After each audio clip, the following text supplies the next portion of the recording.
जय हिंद विद्यार्थी मित्रांनो, मी PSI भागवत मुलगीर आपल्या यूट्यूब चॅनलवरती स्वागत करतो। तर पोलीस भरती करणाऱ्या विद्यार्थ्यांसाठी तसेच इतर स्पर्धा परीक्षेची तयारी करणाऱ्या विद्यार्थ्यांसाठी एक आनंदाची बातमी आहे। ते म्हणजे अत्यंत गणित बुद्धिमत्तेमध्ये अनुभवी व्यक्तिमत्व ते म्हणजे आपले गोकुळ देशमुख सर आहेत। तर हे तुम्हाला आज गणित बुद्धिमत्तेच्या स्ट्रॅटेजी बद्दल, अभ्यासाच्या पद्धतीबद्दल मार्गदर्शन करतील।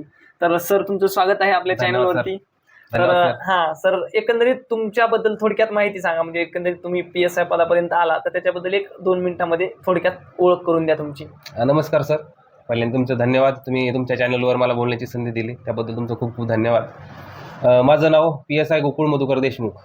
मी अहिल्यानगर जिल्ह्यातील एका छोट्याशा खेडेगावातील आहे। सुरुवातीला MIT कॉलेज ऑफ इंजिनिअरिंग येथे एज्युकेशन कंप्लीट झाल्यानंतर, इंजिनिअरिंग कंप्लीट झाल्यानंतर मी MPSCकडे आलो आणि साधारणतः मला स्ट्रगल करत करत 5 वर्ष गेले। त्यानंतर मला 2021 साली PSI ही पदवी मिळाली, म्हणजे पोस्ट मिळाली। आणि त्यानंतर आता मी त्याच दरम्यान मी टीचिंग माझं पण चालू होतं गणित बुद्धिमत्तेमध्ये।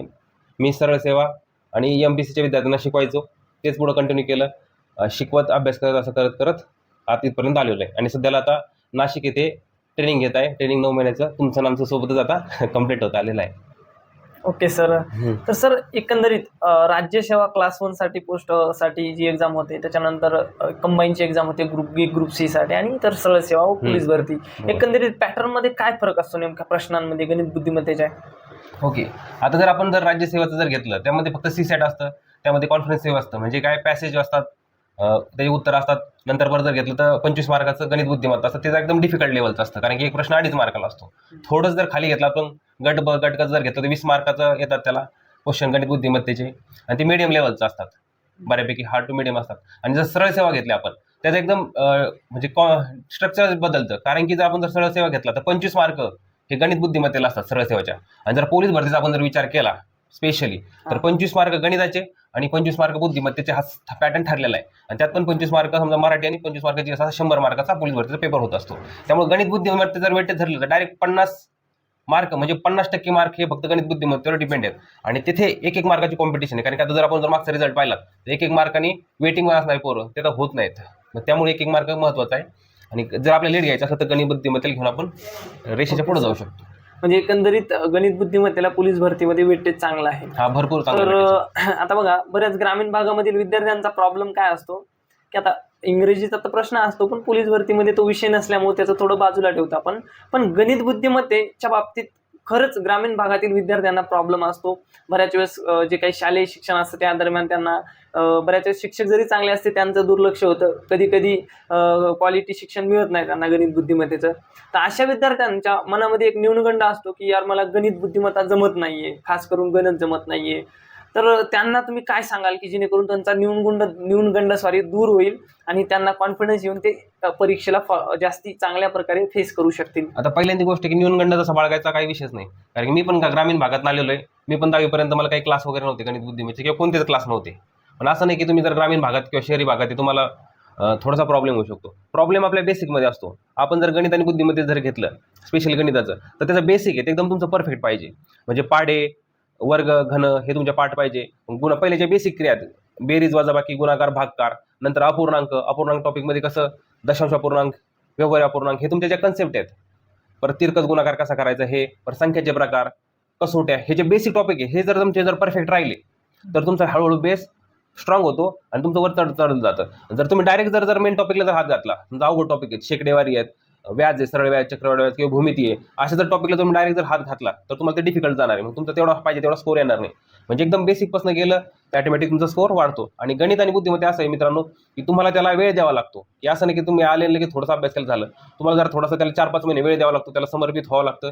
हळूहळू प्रॅक्टिस करत करत करत करत तुम्ही एकदम परफेक्शनला जाऊ शकता। नंतर तुमचं असं असतं, गणिताचे मार्क घेण्याचे 2च प्रकार असतात, एक तर एकदम कमी मार्क किंवा जास्त मार्क। ओके, मग तुम्हाला एकदा जर परफेक्ट असेल तर भरपूर आउट ऑफ मार्क भेटतात, नाहीतर मग मीडियम तुम्ही कमी मार्कात येतात, असं होतं। अच्छा, तर आता मार्केटमध्ये बरेच पुस्तकं असतात गणित बुद्धिमत्ते सॉल्व्ह करण्यासाठी। तर एकंदरीत 2-4 पुस्तकं तुम्ही सांगाल का त्यांच्याबद्दल विद्यार्थ्यांना, की त्याच्यामधून पण त्यांना प्रॅक्टिस करता येईल समजा? ओके, आता कोकिळा प्रकाशनचं पुस्तक आहे, परत फास्ट ट्रॅक म्हणजे वसे सरांचं एक पुस्तक आहे, बाकीची आणखी 4-5 पुस्तकं आहेत ते म्हणजे बऱ्यापैकी अनिल अंकलिके सरांचं एक पुस्तक आहे, त्यामध्ये पण बऱ्यापैकी घेतील, गणित बुद्धिमत्ता चांगलं आहे असं आहे. पण असा विषय मित्रांनो की प्रत्येक पुस्तकाचे काही काही चांगले पॉईंट आहेत, काही काही वीक पॉईंट आहेत. आता वसे सरांचं जर घेतलं तर त्यामध्ये भरपूर चांगल्या ट्रिक्स दिल्यात, पण कन्सेप्च्युअल क्लिअरिटी थोडीशी कमी पडते. कोकिळा प्रकाशांचं घेतलं फक्त कन्सेप्टवर दिलेलं आहे, तिथं ट्रिक्स थोड्याशा कमी आहेत. आणि अनिल अंकली की त्यांचं नाही का बेसिक टू मीडियम पर्यंत आहे. मग तिन्ही पुस्तकांचं आपल्याला एकत्रित करून आपल्याला त्याला सार बाहेर काढावा लागतो आणि अभ्यास करावा लागतो असा विषय. त्यावेळेस मग आपलं आउटपुट जास्त येतं. तुमचं मत काय आहे की पोलीस भरती करणाऱ्या विद्यार्थ्यांना इकडं PSI मध्ये येण्यासाठी एक स्कोप असू शकतो का, जेणेकरून त्यांचंच आता वेटेज तुम्हाला माहिती आहे कंबाईनला वेटेज वाढलेला आहे गणित बुद्धिमत्तेचं, तर त्यामुळे काही विद्यार्थी आता आमच्या स्क्वॉडमध्ये पण अनिल घोडे सर आहेत, ते बरोबर. SRPF मध्ये लागले, पोलीस भरती करायची आणि PSI ला लागले, बरेच जण असे आहेत. हो. तर त्यांना कसं दोन्ही गोष्टी एकाच वेळेस करता येण्यासारखी एखादी स्ट्रॅटेजी तुम्ही सांगू शकाल की ज्या माध्यमातून ते दोन्ही टार्गेट ठेवू शकतात? हा, आता ज्याचं पोलीस भरती करतात त्याचं जर बघितलं आपण, ते 4 सब्जेक्ट आहेत, ते 4ही सब्जेक्ट आपल्याला कंबाईन येतात, गणित बुद्धिमत्ता, मराठी आणि GS येतोय. फक्त असं की कंबाईनला जर आलं तुम्हाला एक अभ्यासाची थोडासा वेळ वाढावा लागतो, डेडिकेशनली अभ्यास करावा लागतो. तेवढं जर केलं तर ते अचिवेबल आहे असं विषय. आणि जर तुम्ही स्टेप बाय स्टेप जर केले तर अचिवेबल आहे. आता जर पोलीस तुम्ही झाले, तुम्हाला डिपार्टमेंट अंतर्गत तुम्हाला PSI म्हणजे संधी सरकारने आता 7 दिवसापूर्वी GR काढलेली की डिपार्टमेंट अंतर्गत ती संधी तुम्हाला प्राप्त झालेली आहे. म्हणजे इकडनं पण मार्ग आहे तुम्हाला डिपार्टमेंट अंतर्गत येण्याचा आणि इकडनं पण मार्ग आहे, दोन्ही मार्गाने तुम्ही होऊ शकता. तरी तुम्ही साधारणपणे आतापर्यंत किती विद्यार्थ्यांना असं तुम्ही मार्गदर्शन वगैरे केलं आणि तुमच्या बॅचेस बद्दल थोडक्यात माहिती द्याल? आतापर्यंत मी जवळजवळ 3 वर्ष कंप्लीट झाले. मी टीचिंग करतोय, सरळ सेवा, पोलीस भरती वगैरे. मागच्या वर्षी पण माझी पोलीस भरतीची मी पूर्णपणे बॅच घेतली होती. भरपूर विद्यार्थी माझ्याच्याने घडलेले आहेत. भरपूर जण जिल्हा पोलीस पण झाले, SRPF मध्ये पण झालेत. आता काय मी त्यांचं काय नाव घेत नाही, संख्या सांगत नाही. तुम्ही नंतर तुम्हाला कळवत जाईल की किती विद्यार्थी होते वगैरे. ओके. अजून एकंदरीत आता ह्या एवढ्याचा सार म्हणून तुम्ही त्यांना आउट ऑफ मार्क्स घेण्यासाठी एक शॉर्ट मध्ये 5 ते 6 महत्वाच्या गोष्टी सांगाल का? हां, आता जर तुम्हाला पोलीस भरतीचा अभ्यास करताय तुम्ही, तर तुम्ही पहिली गोष्ट की तुम्हाला डेडिकेटली अभ्यास केला पाहिजे गणित आणि बुद्धिमत्तेचा. स्पेशली गणिताचा अभ्यास तुम्हाला दररोज ॲटलीस्ट 2 ते 2.5 तास गणिताला देणं भाग आहे, म्हणजे भागच आहे. त्याची प्रॅक्टिस करणं म्हणजे करणंच आहे. आता गणिताचा अभ्यास करताना पहिल्यांदा तुम्हाला काय करायचं आहे, पहिले तुमच्या कन्सेप्ट क्लिअर पाहिजे. नसेल डायरेक्ट तुम्ही जाताना अभ्यासाला बसताना स्कोर येणार नाही. कन्सेप्ट क्लिअर पाहिजे. पहिली गोष्ट बेसिक क्लिअर पाहिजे. म्हणजे काय, जे मूलभूत क्रिया आहेत, गणित, गुणाकार, भागाकार, बेरीज, वजाबाकी, घन, वर्ग, अपूर्णांक, संख्याचे प्रकार, विभाज्यतेच्या कसोट्या, तिरकस गुणाकार, कशा कशा कॅल्क्युलेशन होते, तुमचं एकदम जर परफेक्ट असेल तर तुम्ही जाऊ शकता. नंतर तुम्हाला काय करायचं, एक टॉपिक नाही का परफेक्ट करत जायचे. काळका, आम्ल, टाकी, नंतर सरासरी, एक चलातील समीकरणे. भरपूर जण काय करतात, एकचं असल्यामुळे त्याच्याकडे दुर्लक्ष करतात. एक चलातील समीकरणे चांगलं करायचं. दरवर्षी पोलीस भरतीला कोणत्याही जिल्ह्यातला पेपर घेतला तर ॲटलीस्ट 1 किंवा 2 क्वेश्चन एक चलातील समीकरणाचा येतोच. मुलं काय करतात, एक्स्ट्रा दुर्लक्ष करतात आणि मार्क कमवतात आणि 2 मार्कांनी जर मागं जातात, म्हणजे बाकीची भरपूर जनता त्यांच्या पुढे जात असते. बरोबर आहे. आणि असेच जर तुम्ही शेकडेवारी घेतलं, सरासरी घेतलं, आणखी नंतर भूमिती एक महत्त्वाचा टॉपिक आहे. हा हळूहळू टॉपिक तुम्ही काय करायचं, पहिल्यांदा कव्हर करत जायचं. नंतर मग एकदा जर तुमचे रिव्हिजन झाल्यानंतर तुम्ही 2दा-3दा ते फॉर्म्युले सारखे दिवसातनं 5 जायचे. आता समजा सरासरीचे फॉर्म्युले 4-5 असतील, तर सारखे दिवसातनं 3-4 वेळेस ते 5 जायचे. असे 15 दिवस पाहिल्यानंतर तुमचे परफेक्ट होऊन जातात. नंतर तुम्ही क्वेश्चन पेपरकडे जायचं. आणि क्वेश्चन पेपर करताना सुद्धा काय करायचं, मागच्या वर्षीचे आता 2024ला जे 7 जुलैचे पेपर झाले सगळे, त्याचं जास्तीत जास्त सोडवायचे आणि त्याचं ॲनालिसिस करायचं. ॲनालिसिस करायचं म्हणजे कसं करायचं की या सरासरी टॉपिक आहे, या सरासरी टॉपिकवर कोणत्या म्हणजे सब टॉपिकवर प्रश्न विचारला जातो हे तुम्हाला समजलं पाहिजे. मग ते जर विचारला जातोय तर तो टॉपिक तुमचा एकदम परफेक्ट पाहिजे. आता एक्सवर जर प्रश्न विचारला जातो, एक चलातील समीकरणे, ते तुमचं परफेक्ट पाहिजे. ओके. आता आणखी असे अपूर्णांकाचे असतात, तो टॉपिक तुमचा परफेक्ट पाहिजे. तिथं 100% क्वेश्चन येतात म्हणजे येतात. असे तुमचे टॉपिक परफेक्ट करत जायचं. म्हणजे पहिल्यांदा अभ्यास, नंतर PYQ करायचं आणि त्याचं स्वतः चिंतन करायचं. ओके. असं जर केलं तर हळूहळू स्कोर वाढत जातो, ऑटोमॅटिक वाढत जाईल नंतर. आता समजा एकंदरीत आज पहिला दिवस साहेब एखाद्या विद्यार्थ्यानं सुरू करण्याचा पोलीस भरती, तर त्याने सुरुवात कुठून गणित बुद्धिमत्तेची करायला हवी? आज जर पहिला दिवस असं जर पकडलं, समजा तो म्हणतो मला काहीच समजत नाहीये, मला काहीच जमत नाहीये, मी एकदम कोरा आहे, मला बेरीज पण येत नाही, मला वजाबाकी पण येत नाही, मी एकदम ढ आहे, इथून सुरुवात करायची, अशा विद्यार्थ्यासाठी स्टार्ट करण्यासाठी काय सांगाल तुम्ही?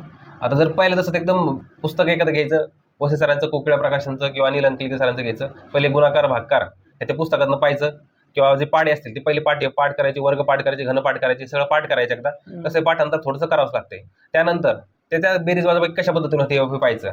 जर नसेल तर आपलेच नाही का माझं स्वतःची गणितम अकॅडमी आहे, ते गणितम नावाचं ॲप आहे, त्याच्यावर मी सगळे बेसिकचे नाही का टॉपिक आहेत ते संपूर्णपणे फ्री आहेत. ते तुम्ही जाऊन गणित, गुणाकार, भागाकार, बेरीज, वजाबाकी, वर्गखन हे सगळे टॉपिक तुम्ही फ्रीमध्ये आहेत, ते तुम्ही कधी पण पाहू शकता. Okay okay.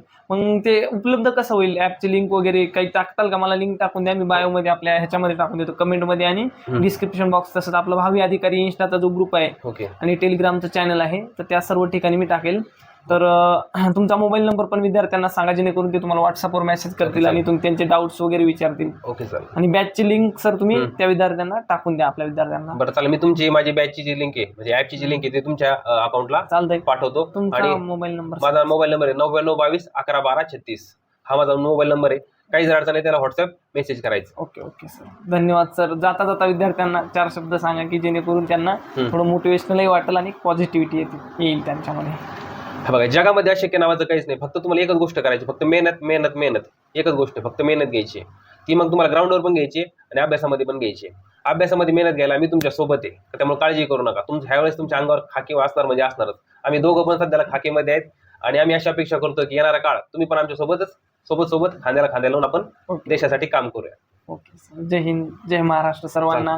चला, जय हिंद सर. Okay, thank you sir. तुम्ही मला तुमच्या प्लॅटफॉर्मवर बोलण्याची संधी दिली त्याबद्दल तुमचं खूप खूप धन्यवाद. Welcome sir. तुम्ही पण आमच्या प्लॅटफॉर्मला आलात याच्याबद्दल पण तुमचा मी आभारी आहे. तसेच विद्यार्थी मित्रांनो, हा व्हिडिओ तुमच्या पोलीस भरती करणाऱ्या प्रत्येक विद्यार्थी मित्रांना शेअर करा. जय हिंद, जय महाराष्ट्र. जय हिंद सर.